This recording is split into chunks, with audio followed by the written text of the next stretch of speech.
In the previous class, we seen the Government of India Act 1858 to the Government of India Act 1919, and we seen about the Simon Commission also and its report.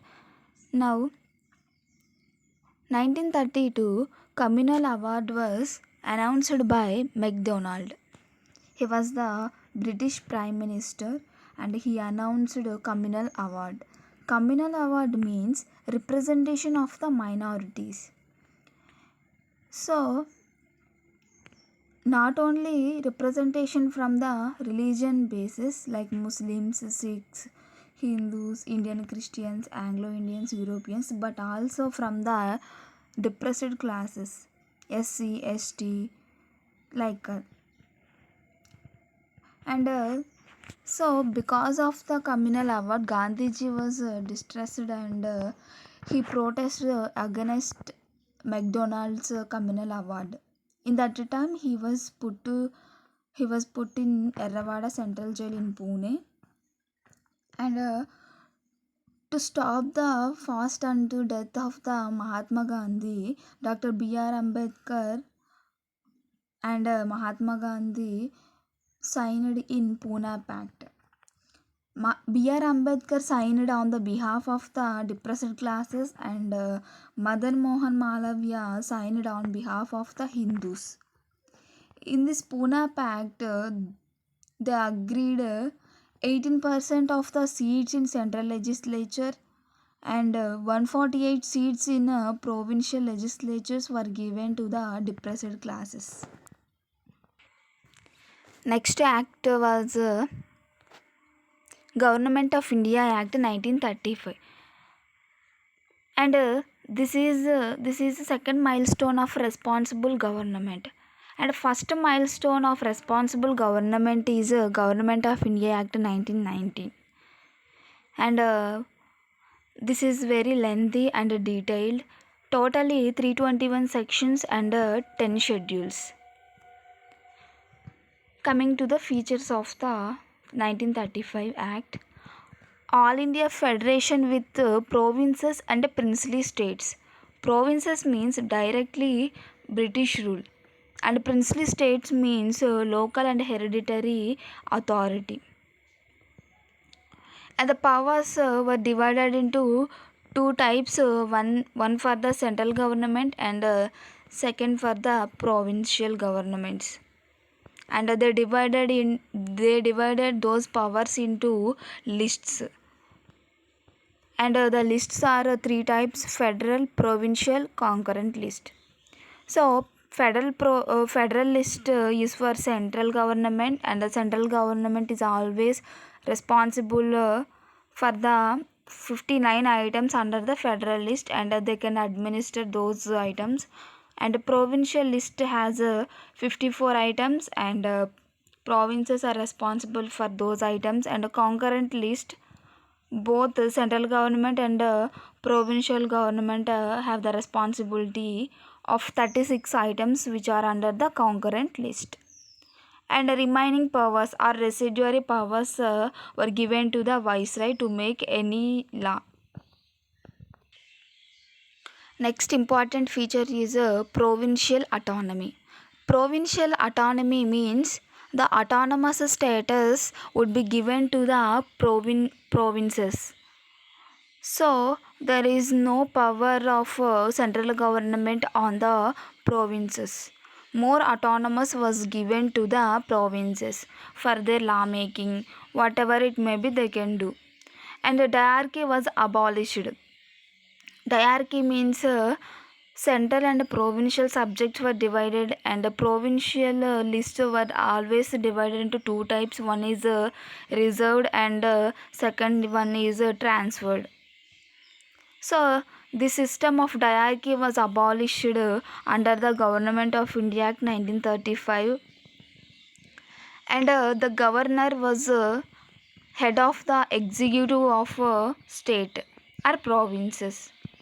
And to assist the governor, council of ministers were there, and they were appointed by the governor, and governor was the head of the executive. So diarchy at the central government.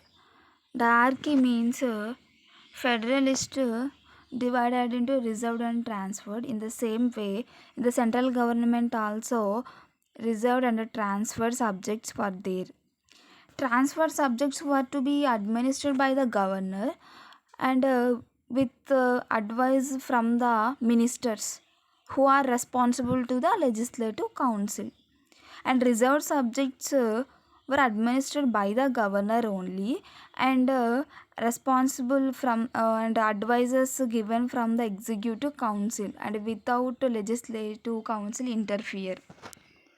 And the next one is a bicameral legislature. So first time it divided into two houses: legislative council, legislative assembly, upper house and lower house. Total 6 out of 11 got the bicameral legislature: Bengal, Bihar, Bombay, Madras, Assam, UP. Federal Court. Federal Court means the central court was established in 1937 with one Chief Justice and not more than 6 judges. And this federal court was established at Delhi, New Delhi. And the next one is franchise, universal adult franchise. It means the voting power. And in India, 10% of the total population got the voting rights to elect their leader and to elect the members of the legislative council and provincial legislative council, which are extended by the British Parliament in India. Next one is Indian Council was abolished.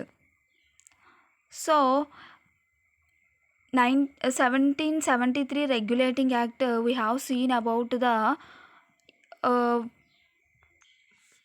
4-member council was established to assist the Governor General of Bengal. In the same way, Government of India Act 1858, the new office was created. That office called Secretary of State for India, and to assist him, 15-member council was appointed. So this council was called advisory body. So under the Government of India Act 1935, that 15-member council was abolished, and to assist the Secretary of State, and they appointed team of advisors for the responsible to the Secretary of State. Okay. RBI was established in 1935, Reserve Bank of India, to control the currency and credit of the country. And public services started not only in Federal Public Services Commission but also Provincial Public Service Commission and Joint Public Service Commission were also started. Okay, now coming to the Indian Independence Act of 1947. Indian Independence Act of 1947.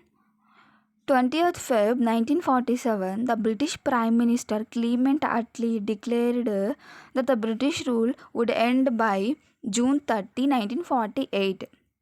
So, after June 30, 1948, all the powers would be transferred to the Indian hands. So, in that time, Muslim League, it means Muslim community, against this because they wanted to partition. They want to become separate state, not in India, and they demanded the partition of country, and they are not willing to live in India. And again, June 30, 1947, the British government made it clear that any constitution which is framed by the Constituent Assembly of India cannot apply to those parts of the country which are not unwilling to accept. So some states are not they didn't get the constitution from India. So some states are not receiving. That's why this constitution cannot apply to those parts of the country which are unwilling to accept it. On the same day, June 3rd, 1947, Lord Mountbatten plan was there. He was the Viceroy of India and he came with the partition plan. So this was accepted by the Congress and Muslim League also. After accept, so Indian Independence Act of 1947, the British government ended that British rule in India and declared India as a independent and sovereign state from August 15th, 1947. And a partition of India would be started, and two independent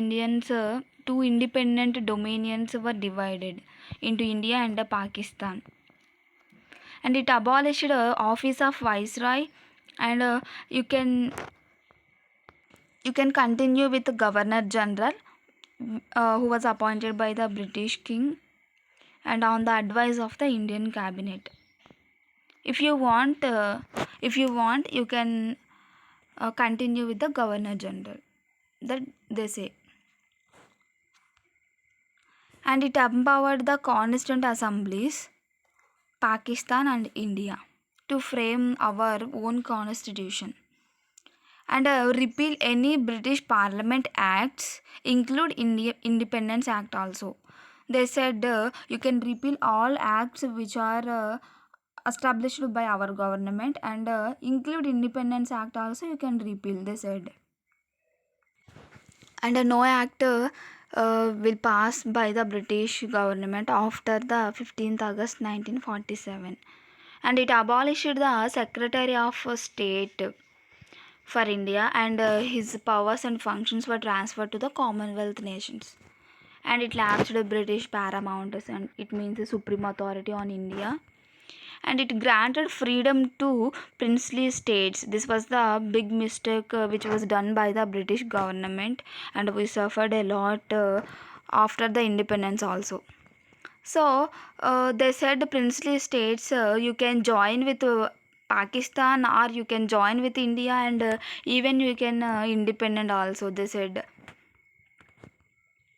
And the government of India Act 1935, we can say this Government of India Act 1935 is the mini constitution. So till new constitution was adopted and enacted, you can follow the Government of India Act 1935 with some modifications. If you want some modify the laws in this Government of India Act 1935, you can modify, and you can use that Government of India Act till the new constitution was adopted. And royal titles of England, they dropped the Emperor of India. In that time they call themselves as Emperor of India. So after the independence, they dropped the title from their titles. Midnight, we got independence from the British rule, and the first Governor General of India after the independence, Lord Mountbatten, and our first Prime Minister was Jawaharlal Nehru.